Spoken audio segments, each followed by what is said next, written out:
Most of what troubles you in life doesn't come from what actually happens, but from what you think it means about you. You see, we are creatures so deeply caught in the illusion of being someone that we spend our entire lives defending this fragile little idea. Someone says something unpleasant, and suddenly your mind erupts. How dare they? Someone ignores you, and the ego trembles, whispering that you're not important enough. Yet have you noticed that the world in its vastness continues undisturbed? The rain still falls, the wind still moves, the earth keeps spinning, perfectly indifferent to whether you are praised or insulted. When you take things personally, you give away your freedom to every passing shadow. You let the moods, opinions, and projections of others define who you are. But who are these others? They are you, seen from a different angle. They are reflections playing in the mirror of consciousness, each carrying their own fears, insecurities, and desires. When someone criticizes you, they are not really speaking about you at all. They are revealing themselves, their conditioning, their pain, their own reflection of reality. And when you realize that, their words lose their power. You see through them as you would see through smoke. We are all walking around inside our own dream, convinced that it's the real world. When someone says something that offends you, the offense exists not in their words, but in the meaning your mind attaches to them. The insult is only real if you agree to believe in it. It's like watching a thunderstorm and feeling personally attacked by the rain. The rain doesn't fall on you to insult you. It just falls. There is a kind of liberation that comes when you stop making everything about yourself. You begin to see life as it truly is, fluid, spontaneous, without personal motive. A stranger's frown no longer becomes a statement about your worth. A friend's silence no longer feels like rejection. You start to sense that everyone is simply playing their part in the grand dance of existence, moved by forces they hardly understand, and in that recognition, compassion blooms. You understand that people act from their level of consciousness, from their own inner storms, not because of you. The moment you stop taking life personally, you stop fighting with it. You cease being the victim of every passing event. You begin to live in a kind of effortless acceptance, not as resignation, but as trust. You realize that nothing truly threatens you, because the you that could be threatened was never real to begin with. It was only a thought, a mask worn for a time. Behind it lies the quiet watcher, untouched, observing all of this play out like a movie projected upon the screen of awareness. Imagine standing before a river. You don't argue with its current. You don't accuse it of flowing too fast or too slow. You simply watch it move. Life is that river. When you stop insisting that it behave according to your expectations, you discover its rhythm, and you move with it. You see, life is never against you. It simply mirrors back the way you meet it. If you meet it defensively, it feels like an attack. If you meet it openly, it feels like a dance. The more you let go of the idea that everything happening is somehow aimed at you, the lighter you become. The universe no longer feels hostile or indifferent. It feels alive, playful, even loving. It's not that the storms stop coming. It's that you no longer mistake the thunder for a personal message. You simply hear it, smile, and let it roll through the sky. The world isn't about you, it simply is. Most suffering arises when you believe life's events are aimed at you rather than simply happening. Taking things personally gives away your freedom. When you let others' words or actions define your mood or worth, you hand them control over your inner peace. People reveal themselves, not you. Criticism, judgment, and offense reflect the speaker's inner world, their pain, conditioning, and perspective, not your truth. Meaning exists only in your interpretation. An event or comment has no power until your mind assigns it a personal story or emotional value. Life becomes peaceful when you stop resisting it. When you stop arguing with what happens, you move with the natural flow of life. Necessary that you cannot, that you must not abuse the natural order of right and log. Freedom lies in impersonal awareness. The real you, the observer behind thoughts and emotions, remains untouched by praise or insult. Let life be a dance, not a battlefield. When you no longer see yourself as a victim of life, you experience existence as a fluid, playful unfolding instead of a personal struggle. Most people move through life believing that everything that happens is somehow about them. Someone cuts them off in traffic, it's personal. A colleague doesn't smile in the morning, it must mean something. A loved one is distant, it becomes a story about rejection. But if you pause long enough to observe, you begin to realize that the world isn't plotting against you, nor is it orchestrated for you. The world simply is. Things happen because they happen, not because they were meant to confirm or deny your sense of self. This realization can feel both unsettling and liberating. Unsettling because it shatters the illusion of being the center of the universe. Liberating because it frees you from the constant anxiety of trying to interpret every event as a personal message. You see, the mind is addicted to assigning meaning. It cannot simply let a thing be. If someone walks past without acknowledging you, the mind begins weaving stories. They don't like me, I must have done something wrong, I'm being ignored, yet none of that is necessarily true. That person may be lost in their own thoughts, preoccupied, or simply unaware. But to a mind that takes everything personally, every neutral moment becomes an attack, and every silence becomes rejection. Imagine standing in a forest. The wind blows, the trees sway, leaves fall. Do you think the wind moves for or against you? Do you assume the leaves fall as a message to your ego? Of course not. You understand that the movement of nature has nothing to do with you personally. It is just life expressing itself. The same is true of human behavior, but because we are conditioned to believe in separation, we think of others as actors in our story rather than fellow travelers experiencing their own. When you see this clearly, life becomes spacious. The tension of taking everything as a reflection of your worth dissolves, and in its place comes a quiet acceptance that life doesn't revolve around me. Taking things personally stems from the illusion of a fixed, fragile self, an image that needs constant validation. You spend years building an identity out of opinions, memories, labels, and desires, and then you spend the rest of your life defending it.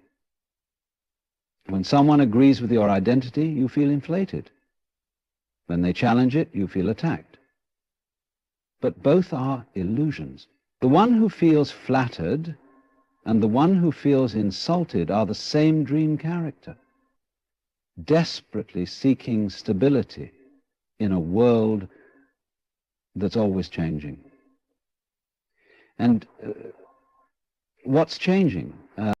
When you realize the world isn't about you, you begin to notice how much lighter everything feels. The small annoyances that used to steal your peace no longer hold power. You stop analyzing every word people say, every tone, every look, and start seeing them as movements in a much larger impersonal flow of life. You don't have to interpret everything. You can simply observe. Someone speaks angrily. You notice their anger, but no longer feel the need to absorb it. Someone ignores you. You see their behavior, but recognize it as theirs, not as a verdict on your value. You stop being the center of every storm. And that's when the storms lose their grip. There is a beautiful paradox here. The moment you realize the world isn't about you, you actually become more compassionate, because you no longer see others as characters in your personal drama. You can finally see them as they are. Human beings caught in their own inner weather, just like you. You begin to understand that everyone acts according to their conditioning, their fears, their past experiences. Nobody is really doing anything to you. They are simply expressing the state of consciousness they are currently in. A person who lies is trapped in fear. A person who criticizes is projecting their own pain. Once you see that, judgment softens. You no longer take offense, because you understand it was never about you in the first place. The freedom that arises from this understanding is profound. You stop being tossed around by every emotional wave. Life becomes less of a battlefield and more of a dance. You find yourself smiling at things that used to bother you because you see through their illusion. The cashier's indifference doesn't ruin your mood. The driver's impatience doesn't infect your peace. Even deeper challenges, loss, rejection, misunderstanding, begin to feel less personal. They are simply experiences, unfolding as part of the vast, interconnected movement of existence. When you look at the stars at night, you realize how tiny you are, how vast and ancient this universe is.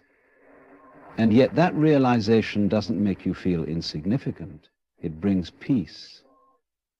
You see that you are not a separate fragment, but a part of the totality.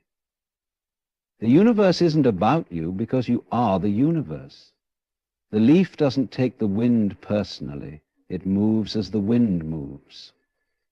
The wave doesn't accuse the ocean of injustice. It rises and falls as part of the same water. You too are that, an expression of the whole, momentarily appearing as an individual. When you remember this, the idea of me versus life dissolves completely.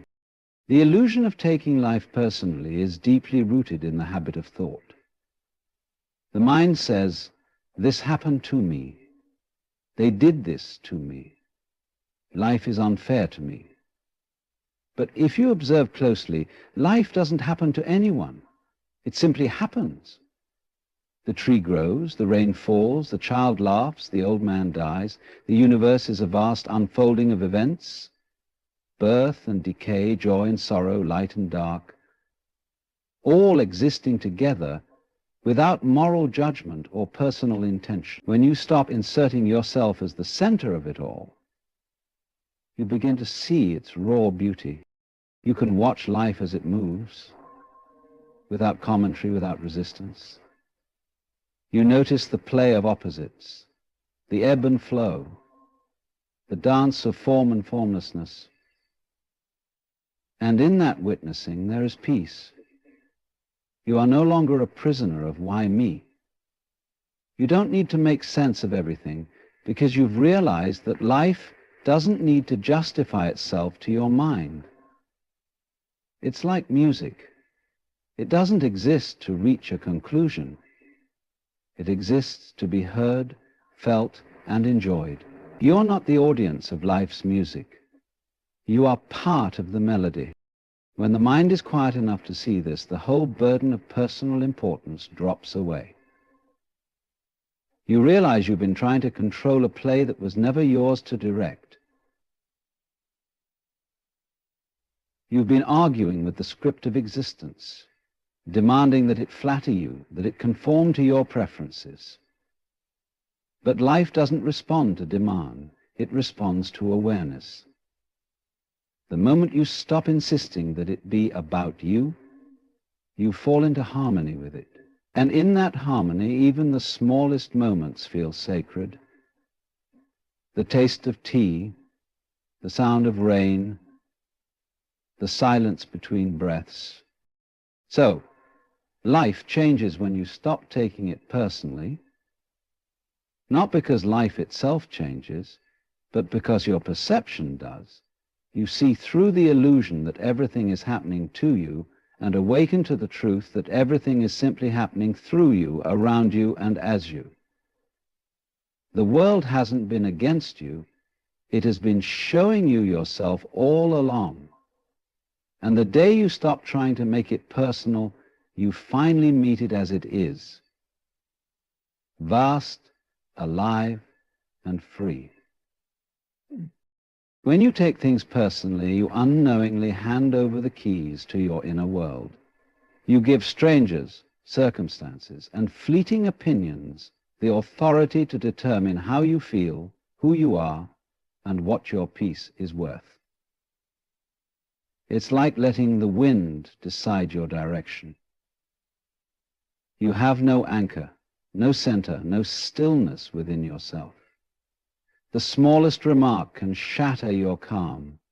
A look, a tone, a word becomes a trigger that sends you spiraling into self-doubt. And if not, it is only because that sense of freedom in self-doubt. This is the subtle slavery of the ego, to be forever at the mercy of the outer world, reacting instead of being. When someone says something unkind, it's not really their words that disturb you. It's the story your mind attaches to those words. You hear the comment and immediately think, they think less of me. Or, I'm not enough. Or, why would they say that? That internal commentary is what steals your peace, not the sound that came from another person's mouth. Words are neutral vibrations, passing air shaped by thought. It's your identification with them, your belief that they mean something about you, that gives them the power to wound. The ego thrives on validation. It constantly seeks confirmation that it exists, that it matters, that it's special. So when you receive praise, the ego feels inflated, and when you receive criticism, it feels deflated. Both reactions are traps, because both depend on external approval. You begin to live like a puppet pulled by invisible strings. The praise lifts you, the insult drops you, and in both cases you are controlled. Freedom disappears, replaced by constant vigilance, watching, anticipating, defending. You start walking through life as though you must protect a fragile identity from the unpredictable blows of the world. But who is this you that needs defending? If you look closely, you will see it's only a collection of memories, roles, and beliefs. A story you've been telling yourself since childhood. When you take things personally, you are not defending truth, you are defending an idea. And ideas have no real existence outside thought. Imagine a mirror that becomes upset every time it reflects an unpleasant image. It's absurd, isn't it? The mirror doesn't take reflections personally. It simply allows them to appear and disappear. That's how awareness truly functions when the ego isn't in control. It witnesses everything unmoved and untouched. When you stop taking things personally, you reclaim your freedom to respond instead of react. Reaction is mechanical. It comes from conditioning, fear, and attachment. Response arises from awareness, from stillness. You begin to see that others' words and actions come from their own inner world, their own conditioning, their own pain. A person who lashes out in anger is often suffering within themselves. When you take their anger personally, you join them in that suffering. But when you see it clearly, without absorbing it, compassion naturally arises. You no longer mirror their chaos. You hold space for it to pass. There's an immense strength in not reacting. It's not weakness or indifference. It's mastery. It's the power of someone who knows that nothing external can truly harm what is real within. The one who takes offense easily has built their sense of self on unstable ground. The one who remains still amidst provocation has discovered a deeper foundation. They know that peace is not something granted by the world. It is their natural state, temporarily covered by illusion. Consider how much energy is wasted trying to manage what others think of you. You craft words carefully to avoid judgment, adjust your behavior to please, and replay conversations in your mind to analyze whether you are understood. All of this effort stems from the fear of disapproval, the belief that your worth depends on how you're perceived. Yet the opinions of others are like passing weather, unpredictable, ever-changing, and shaped by their own internal climate. Today they admire you, tomorrow they criticize. To take it personally is to chase clouds across the sky, hoping they'll stay in your preferred shape. Freedom comes when you realize you cannot control perception. And you don't need to. The same action can be praised by one and condemned by another. Which opinion is true? Neither. Truth doesn't depend on perspective. When you stop tying your peace to other people's shifting moods, you stand in a calm that nothing can touch. You move through life more lightly, not because the world has changed, but because you've stopped giving it the power to disturb you. Taking things personally creates a world of endless conflict. Every disagreement becomes a threat. Every difference becomes an insult. You start living defensively, always ready to justify yourself. But in truth, no justification is ever needed. Life doesn't require your defense. It only asks for your awareness. When you're not busy defending who you think you are, you can actually listen, observe, and understand. You can see life as it unfolds without the constant filter of me. Let's say someone calls you selfish. Immediately, your mind wants to fight back. I'm not selfish. I do so much for others. But what if, instead, you simply observe the statement? You notice the words, feel the emotions they stir, but you don't react. You recognize that those words are a reflection of the speaker's perception, not a statement of truth. In that moment of awareness, you remain free. You haven't allowed someone else's temporary thought to define your reality. You've remained anchored in your own clarity.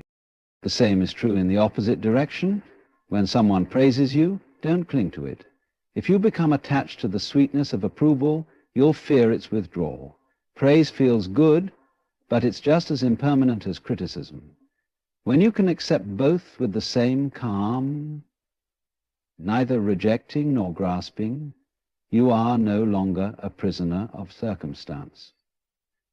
You become steady, like a mountain that remains unmoved, whether covered in sunlight or cloud. Not taking things personally doesn't mean you become cold or detached. In fact, it opens the heart, because you're no longer living defensively. You can connect more authentically with others. You can see them without projecting your fears or expectations onto them. You begin to hear what's really being said beneath the surface, the pain, the confusion, the humanity. You stop reacting from ego and start responding from understanding. And this shift changes not only how you experience life, but also how life responds to you. The outer world begins to mirror your inner stillness. Where once you saw conflict, you now see energy moving. Where once you felt attacked, you now sense misunderstanding. You no longer feel the need to correct, convince, or control. You can simply let others be, because your peace no longer depends on their behavior. This is not passive surrender, it's active freedom. It's the ability to remain untouched in the midst of noise. Every moment you refuse to take something personally, you reclaim a piece of your power. You pull your energy back from the illusions that drain you. You start to live as awareness itself, vast, spacious, unaffected. The world keeps spinning, people keep talking, events keep unfolding, but you are no longer swept away. You have found your center, and from that center everything becomes easier. You can laugh at things that used to hurt. You can listen to criticism without losing balance. You can walk through chaos with a sense of calm that others can feel but cannot disturb. Life becomes simple again. You act, you speak, you love without the constant noise of what will they think, or what does this mean about me? You become like the sky, open and infinite, allowing all things to pass through, untouched by the clouds that drift across your surface. The world no longer controls your inner weather. You remain clear, vast, and free. And that is what it means to stop taking things personally. You return to yourself, to that quiet strength that was always there, waiting beneath the noise of reaction. When someone criticizes you, they are not truly speaking about you. They are revealing themselves. Every word that comes from a person's mouth is an echo of their inner world, shaped by their experiences, beliefs, wounds, and desires. What we call judgment is often nothing more than self-projection. People see what they are, not what you are. They cannot perceive beyond the limits of their own consciousness. So when you are criticized, mocked, or misunderstood, the words you hear are like ripples of another person's story, not an accurate reflection of your being. Imagine someone standing before a mirror. They frown at their reflection and believe the mirror is the problem. They forget that the reflection merely follows their own expression. Life is that mirror. Every opinion someone holds about you, every assumption they make, is merely their own reflection cast upon your surface. When you take it personally, you take ownership of their reflection, and in doing so you lose your clarity. You become entangled in a web of other people's perceptions, chasing approval, avoiding disapproval, and never quite knowing who you really are. But what if you began to see clearly that people are only ever revealing themselves? That when someone praises you, they're expressing what they value. When they criticize you, they're exposing what they fear or dislike within themselves. This realization doesn't make you superior or detached. It makes you compassionate, You start to understand that everyone is walking through life with a certain lens, a filter colored by pain, upbringing, culture, and memory. What they project onto you says far more about their inner weather than about your reality. Consider this. If 10 people look at the same painting, each will describe it differently. One sees sadness, another beauty, another confusion, another meaninglessness. Yet the painting remains the same. It doesn't alter based on perception. It simply is. You are that painting. What others see when they look at you is their interpretation, not your truth. Their reaction is determined by the colors of their mind, not the reality of your being. Once you see this, it becomes almost impossible to be deeply offended, because you realize that no one can truly see you in your entirety. They only see through the veil of their own mind. The tendency to take others' words personally comes from forgetting this truth. You think they are describing you, when in fact they are describing their own experience of you. There's a difference. Their experience may be sincere, but is never complete. It's filtered through their history, their likes and dislikes, their fears and expectations. When they say, "You're selfish," it might mean you didn't act according to their desire. When they say, "You're too quiet," it may mean they're uncomfortable with silence. When they say, "You're difficult," it might mean you refuse to fit into their idea of who you should be. In every case, the statement reveals their state, not your essence. There's great freedom in understanding this. You no longer have to convince anyone of your worth. You no longer have to defend yourself against every opinion. You can let people have their stories, their perceptions, their emotional reactions, without feeling the need to fix or control them. You become like a mountain, still and unmoved, while the clouds of opinion pass across your surface. The mountain doesn't chase the clouds or argue with them. It simply stands, knowing they will come and go, but it remains. The truth is that no one can see you clearly until they have seen themselves clearly. Most people have never looked inward deeply enough to understand their own motives, so how could they possibly understand yours? People interpret reality through the narrow lens of their conditioning.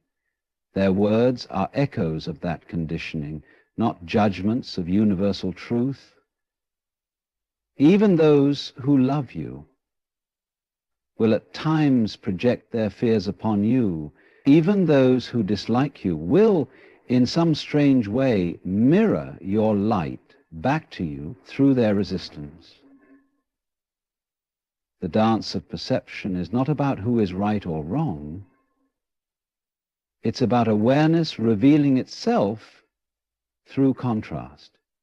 When someone speaks harshly to you, observe their tone, their body language, the energy behind their words.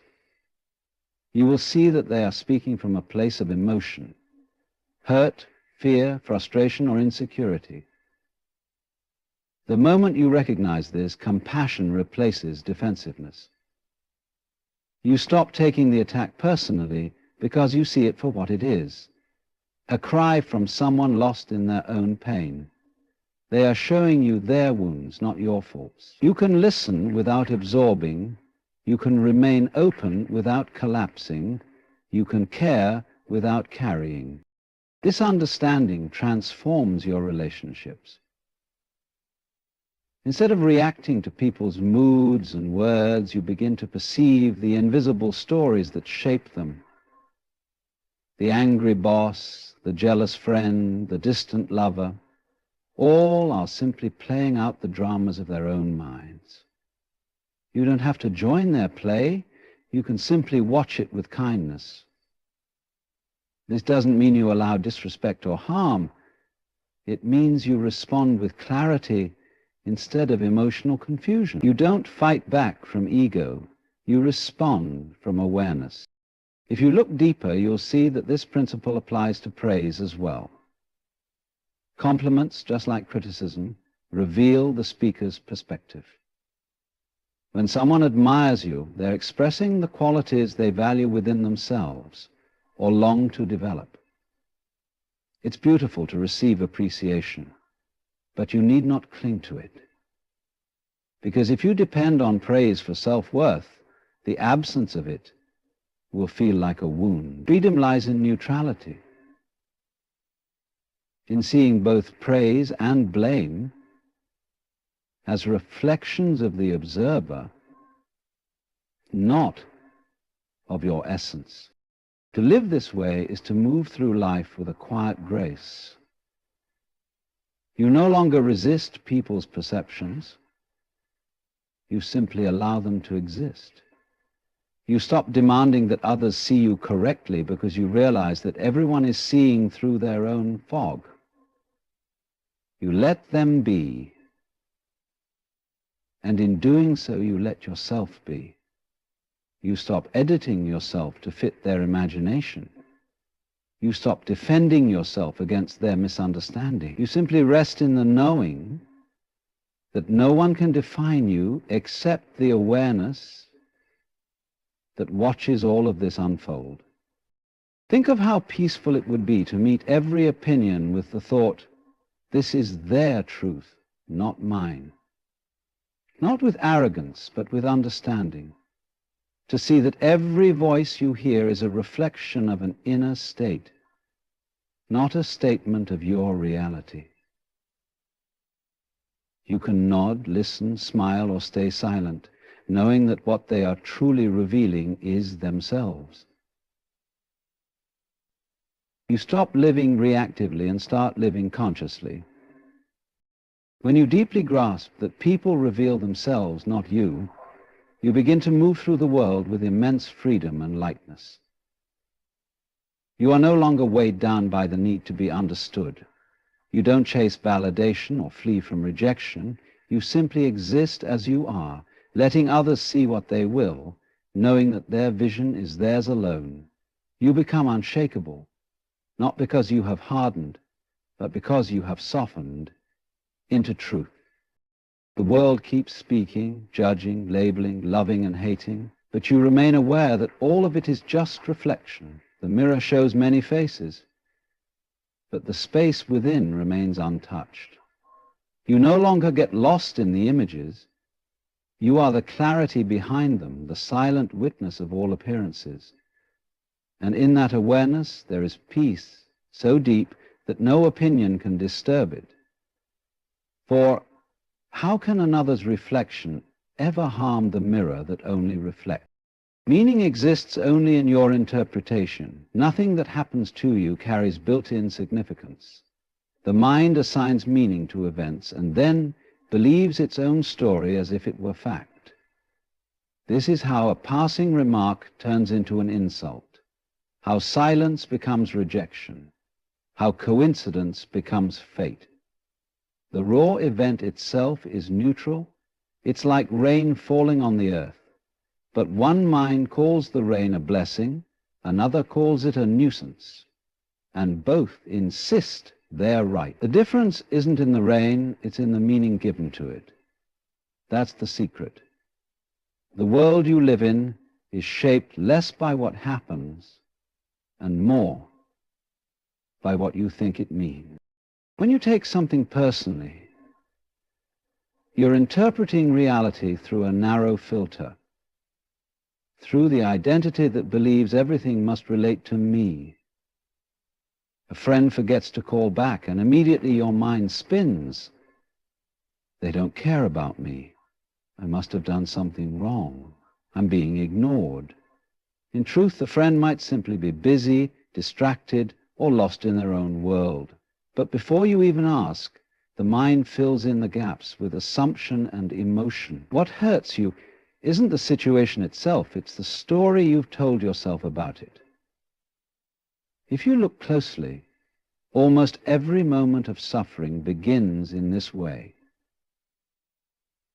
with a thought about what something means.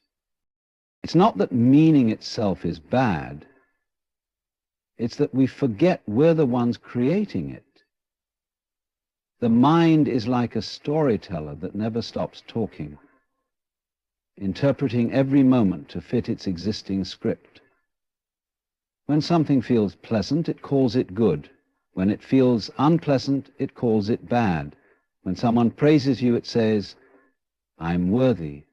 When someone criticizes you, it says, "I'm not enough." When someone praises you, it says, "I'm not enough." It's as if we've built a small theater inside our heads, where everything that happens must have a role in the drama of me.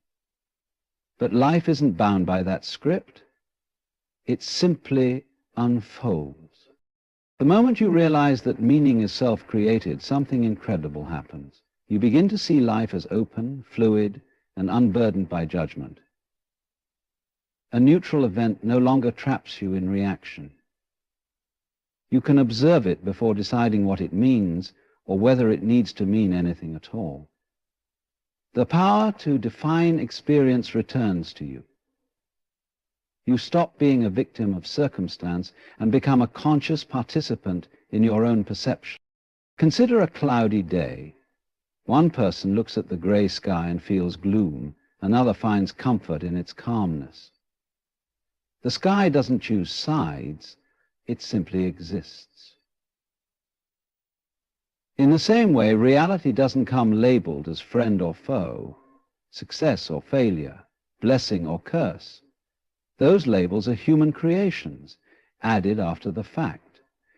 Two people can live through the same event and walk away with entirely different experiences, because each carries a different lens of interpretation. That's why some emerge from hardship with wisdom, while others emerge with bitterness.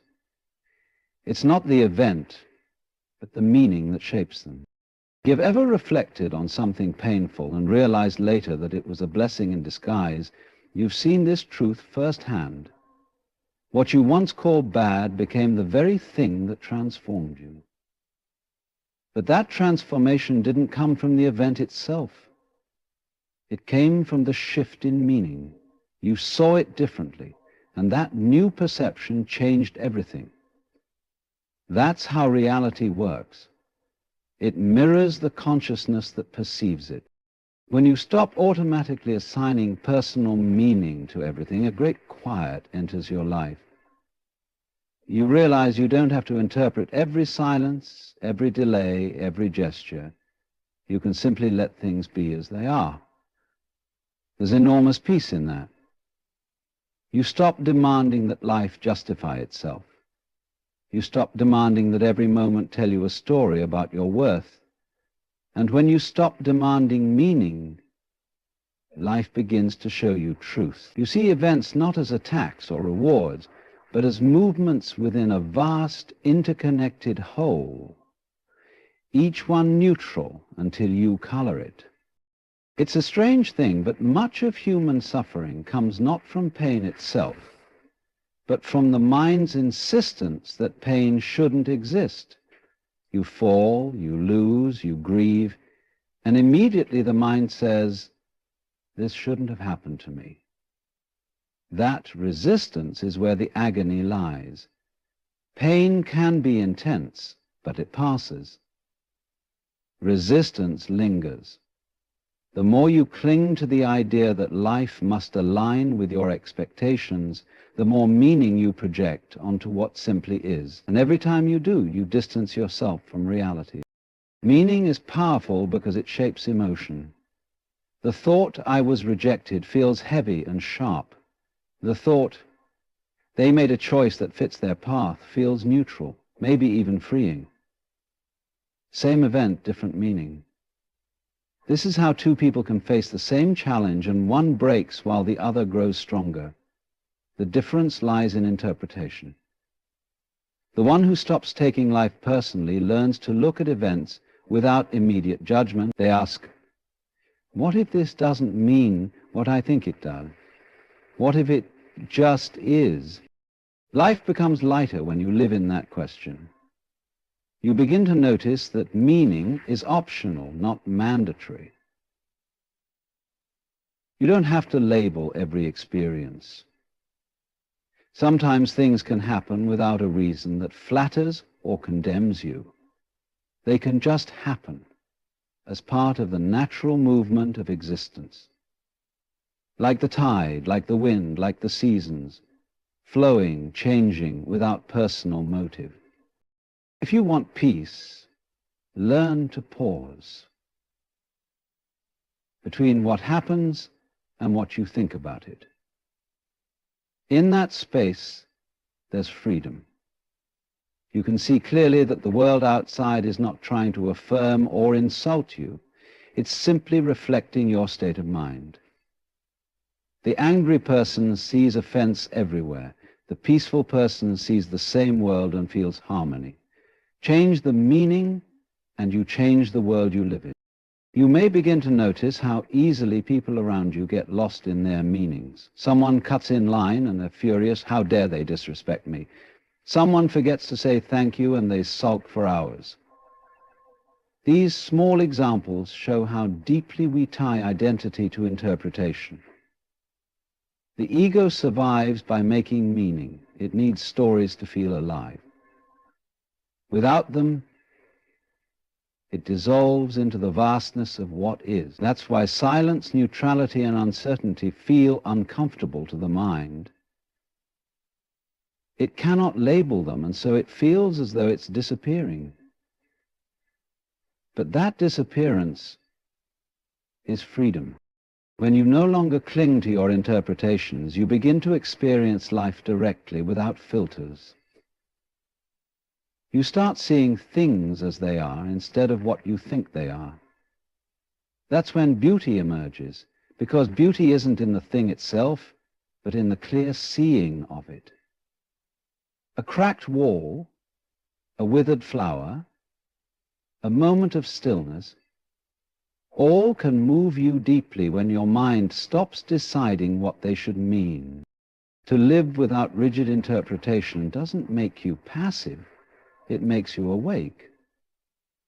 You can still act, decide, and express, but now from clarity, not reactivity. You no longer ask, why is this happening to me, but what is this showing me? You no longer assume the universe is sending messages of praise or punishment. You understand it's simply unfolding, and you are part of that unfolding. The true essence of peace lies in realizing that meaning is self-created and self-dissolved. The world is a mirror reflecting your state of awareness, and your interpretation paints its surface. You can paint it with fear and it will look hostile. You can paint it with love and it will look radiant. Or you can stop painting altogether and see the mirror as it truly is, clear, open, infinite. So much of life becomes effortless when you grasp this. You no longer need to decipher every moment. You don't have to assign every joy and pain a purpose. You simply witness the dance of cause and effect without trying to claim ownership of it. In doing so, you find that nothing has to mean anything for life to be deeply meaningful. The absence of imposed meaning reveals the pure meaning of being itself, the quiet, unspoken joy of existence without interpretation. When you stop fighting life, you begin to experience a kind of peace that doesn't depend on anything going your way. The struggle so many people carry inside is not against circumstances themselves, but against the refusal to let things be as they are. Every moment of resistance, every this shouldn't be happening, every why me, every I can't believe they did that, builds an invisible wall between you and the flow of life. And the irony is that life was never the enemy. The pain you feel is born from your insistence that it must follow your plan. But life has never belonged to your plan. It belongs to itself, to the infinite intelligence that moves stars through the galaxies and opens flowers without your permission. When you begin to trust that intelligence, something miraculous happens. The tension in your heart starts to dissolve. You see, much of what we call suffering is nothing more than mental resistance to what already is. The moment you argue with the present, you lose. If it's raining and you wish for sun, the rain will not stop to comfort you. It will continue, as it must. If a person leaves you, all the wishing in the world will not bring them back until they choose to return. And yet, look how the mind insists on fighting what has already occurred, as if it could wrestle reality into a different shape. It's like shouting at the ocean waves to stop crashing. The waves do not listen, nor should they. There's an exquisite simplicity in acceptance, but it's not the same as resignation. Resignation is heavy. It says, I give up, because I can't change anything. Acceptance, on the other hand, is light. It says, I understand that everything is already changing. One is born from despair, the other from trust. To accept life doesn't mean to stand still or to stop caring. It means to recognize that you are part of a process so vast and alive that your attempts to micromanage it only cause confusion. Imagine trying to force a flower to bloom faster by pulling at its petals. You would destroy it, wouldn't you? Life has its own rhythm, and when you align with that rhythm, your inner world softens. The moments that once felt unbearable begin to pass through you instead of staying stuck inside. When you stop resisting, you stop clinging, you stop clutching at people, outcomes, or identities to feel secure. The truth is, resistance is a form of fear. Fear that you won't survive if life doesn't match your expectations. But have you noticed that you've survived every single thing that's ever happened to you? You've endured heartbreak, loss, disappointment, and confusion. And here you are, still breathing. Life has never abandoned you, even in your darkest hours. The very breath that sustains you now is the proof of that. So when you stop fighting what is, you don't become weaker. You become stronger, because you are no longer wasting energy defending illusions. You reclaim all the energy you once spent arguing with reality, and suddenly you have power again. It's a beautiful paradox. When you surrender, you win. Not because life bends to your will, but because you realize there was never a battle in the first place. Life isn't something happening to you. It's something happening through you. You are not separate from it. The tree doesn't resist the wind, it bends with it, and in bending it survives the storm.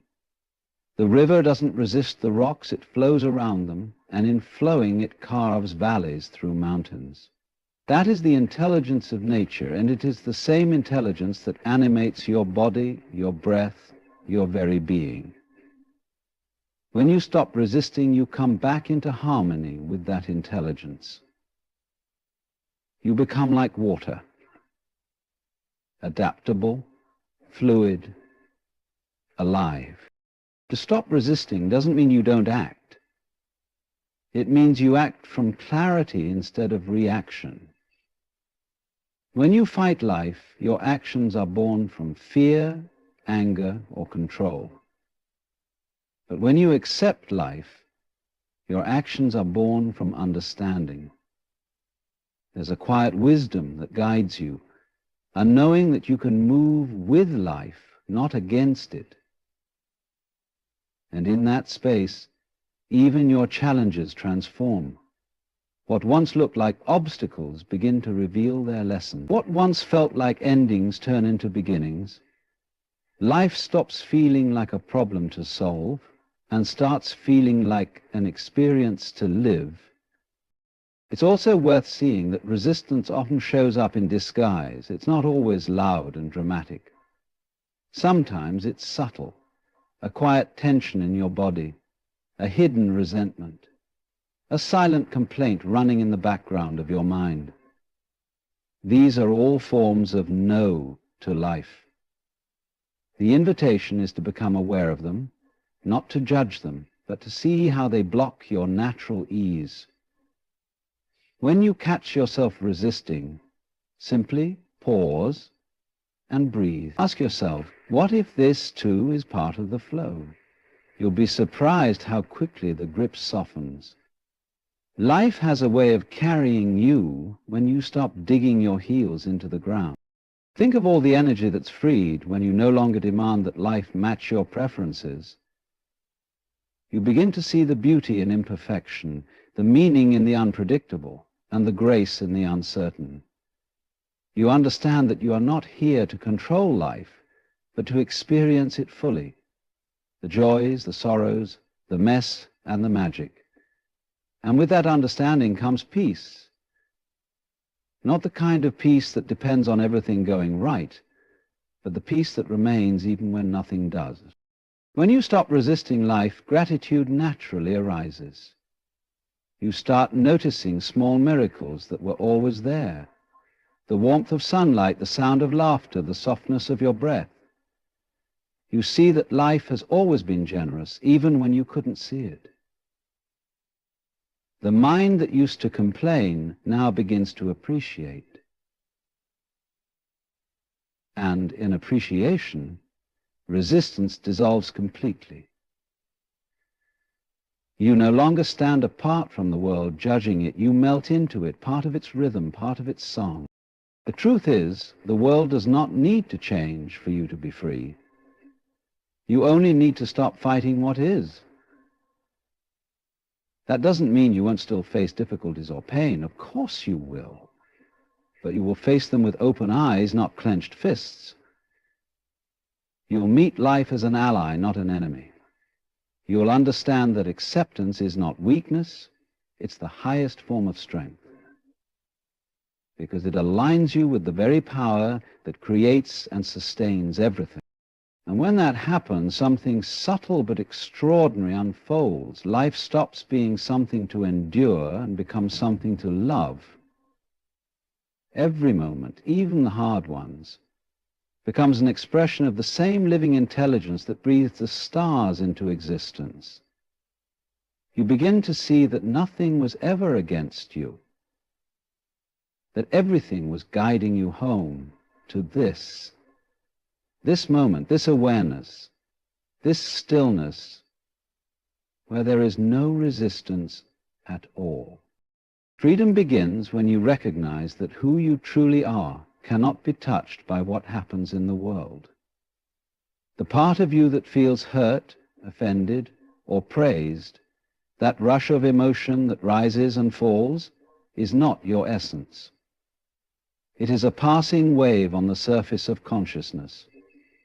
Beneath it lies something still, vast, and unchanging, pure awareness itself. That awareness watches thoughts appear and disappear, sensations come and go, people enter and exit your life, and yet remains untouched. When you live from that place, you discover a freedom that no circumstance can take from you.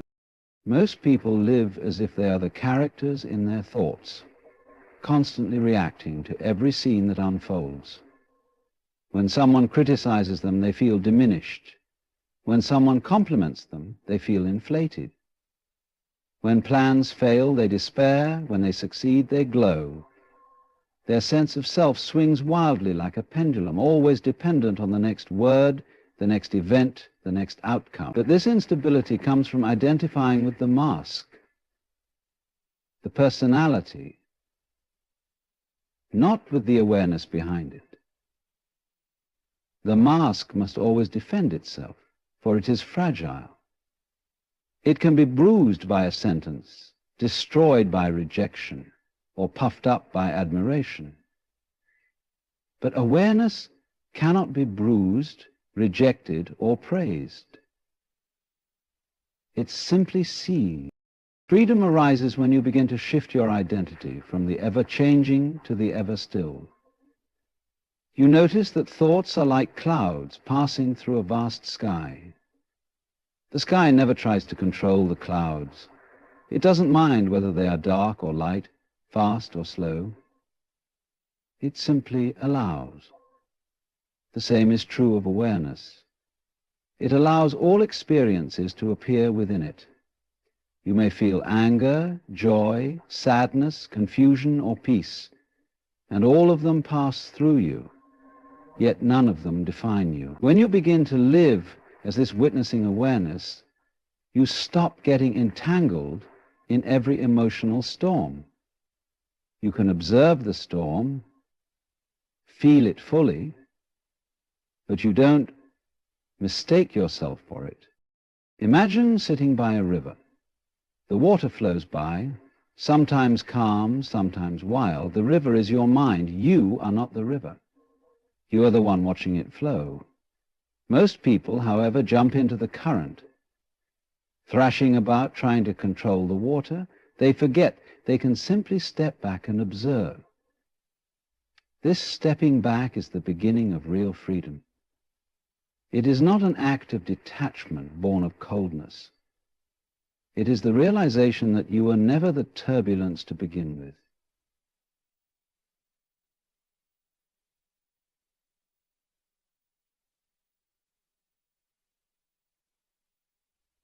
Most people, however, jump into the current to begin with. You are the space in which the turbulence appears. This understanding transforms the way you experience life. Praise and insult lose their grip on you, because you see them as passing ripples, not eternal truths. If someone calls you foolish, it's only a sound, a vibration in the air, interpreted by the mind. It cannot touch the awareness that is hearing it. Similarly, if someone calls you wise, that too is only a sound. It doesn't elevate awareness any more than the other diminished it. This takes some getting. It's only in the last stages. It's only a sound.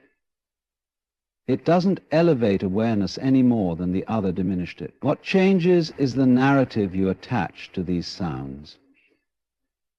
When you stop clinging to the stories, you discover a peace that exists before any label, a peace that was never absent, only overlooked. Freedom through awareness doesn't mean you become indifferent to life. In fact, it makes you more alive. When you are no longer busy defending the me, your energy flows effortlessly into the moment. You taste food more deeply, hear music more clearly, and listen to others with a softness you never knew before. You no longer react out of habit, because there's no someone that needs to prove or protect. You respond naturally, from clarity. It's as if the noise of the ego fades, and life begins to sing again in its natural rhythm. The ego thrives on opposition. It defines itself by contrast. I am better, I am worse. I am right, I am wrong. Without conflict, it loses its sense of existence. That's why it loves to take things personally. Every insult, every misunderstanding, every rejection gives it something to hold on to. Another reason to reinforce the story of me. But when you live from awareness, the story no longer seduces you. You watch the ego rise and fall, argue and defend, but you see it as a play, a character performing its script. You don't need to silence it. You simply recognize it for what it is. A movement within consciousness, not the consciousness itself. You might notice that awareness feels like silence, not the kind that is empty, but the kind that's alive, vast, clear, and awake. In that silence, everything is allowed to be. The laughter, the tears, the pain, the joy, all of it floats in the stillness of being. That stillness is freedom. It's not something you have to earn or create. It's what you already are before thought, before identity, before all the masks you wear. When you remember this, life ceases to be a battle of defending your image and becomes an unfolding mystery to be witnessed and experienced. To live from awareness is to live without resistance. You stop demanding that the world confirm your worth. You stop chasing validation or fearing rejection. The need to be someone fades, and in its place arises the ease of simply being. You realize that what you truly are doesn't need to be improved, justified, or explained. It just is. As natural as the wind, as effortless as the sunlight. The more you rest in that being, the more you see how the world begins to soften around you. Conflicts dissolve faster, misunderstandings lose their charge, and relationships deepen because you are no longer relating from fear. It's astonishing how much of our suffering comes from forgetting this truth. We live as if we are trapped inside the roles we play: parent, partner, worker, dreamer. And we cling to them as if they define our essence. But the roles are only costumes, temporary expressions of the infinite. When the costume changes, you remain. When life shifts, you remain. When praise turns to blame, you remain. This realization is the foundation of inner peace. Knowing that you were never the character in the story, but the light in which the story is seen. Even death, which terrifies so many, loses its sting in the presence of this awareness. Because what dies is the body, the form, the costume, not the awareness that witnessed it all. That awareness was there before birth, is there through life, and continues beyond all endings. To know yourself as that is to step into a freedom that no external event can touch. It's not an intellectual belief, but a lived recognition. The simple noticing that you are the space in which everything happens, and yet you are not what happens. When you live from this space, love becomes effortless.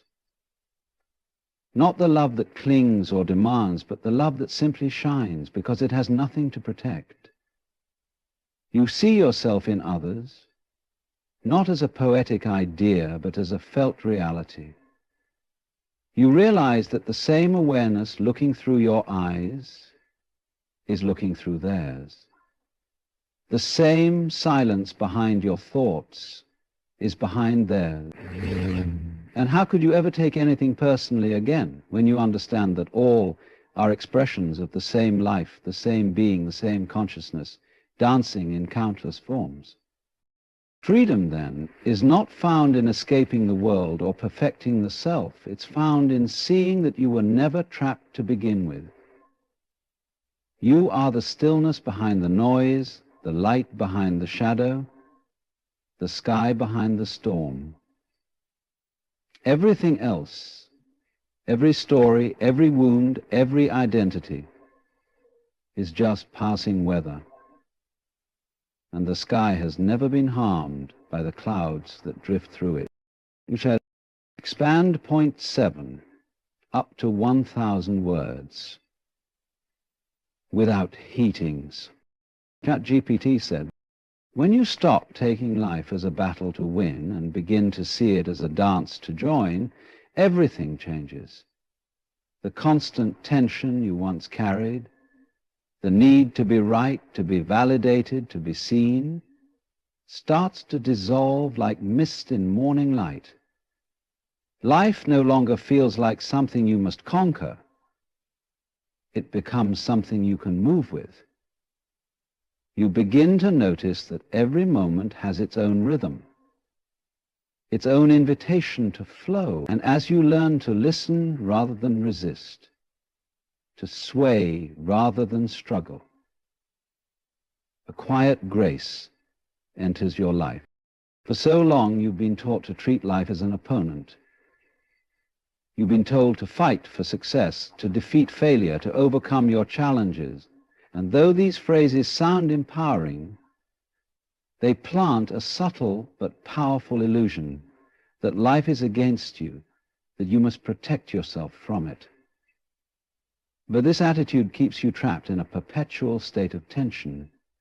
Every obstacle becomes an enemy, every loss a wound, every change a threat. Yet if you look closely, you'll see that life was never fighting you. It was only guiding you, shaping you, teaching you how to move in rhythm with what is.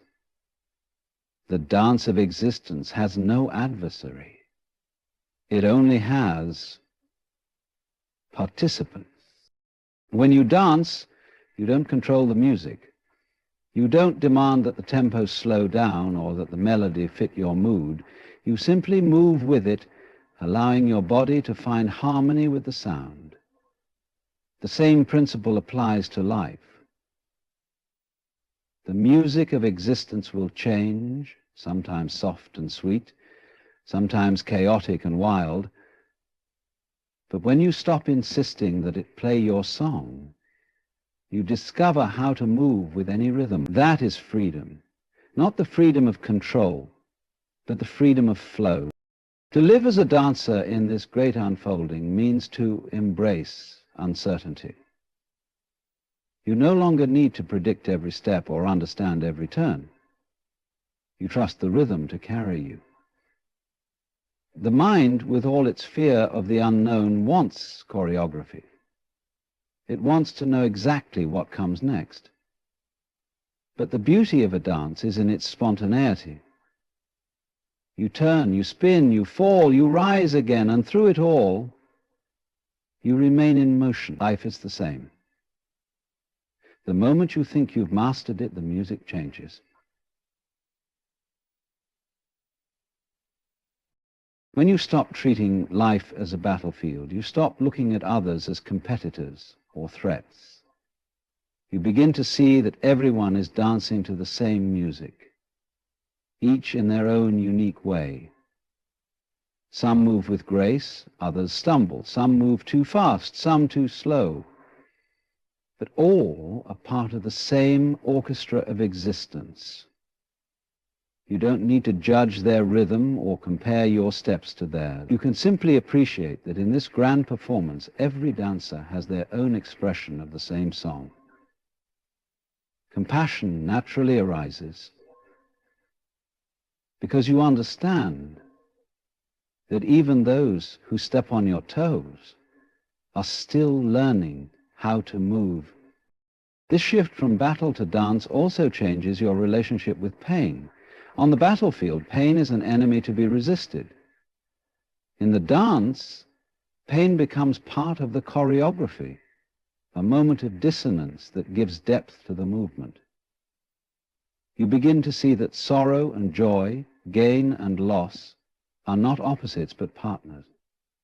One gives meaning to the other. The softness of compassion grows only through the tenderness of loss. The strength of patience develops only through frustration. Every emotion, every experience, every twist in the rhythm adds texture to your dance. Without them, the performance would be flat, lifeless, meaningless. When you dance, there is no destination. You are not trying to reach somewhere. You are simply immersed in the movement itself.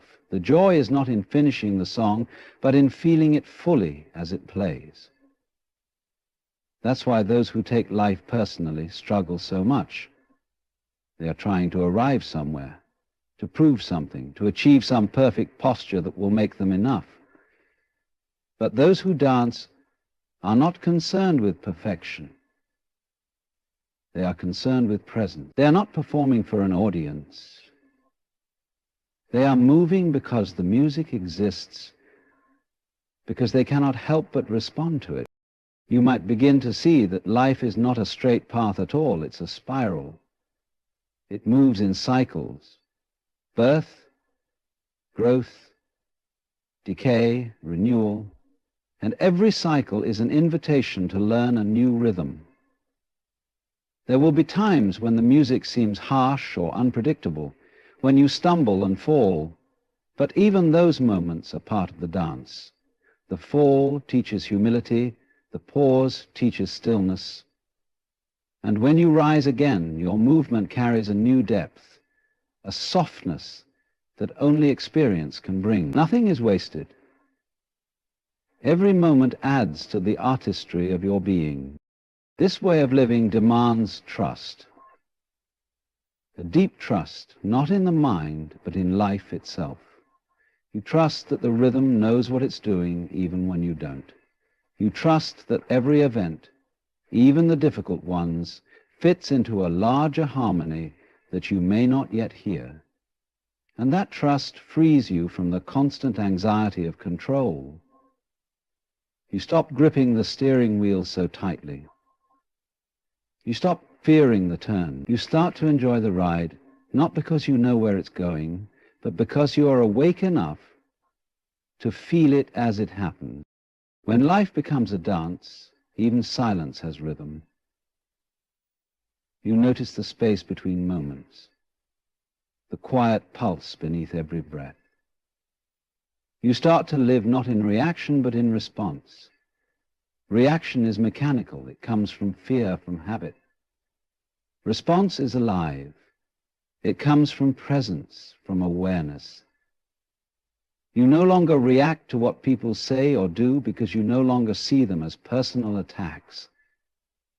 You respond consciously, gracefully, as a dancer adjusts to a partner's movement. This is mastery, not dominance, but sensitivity.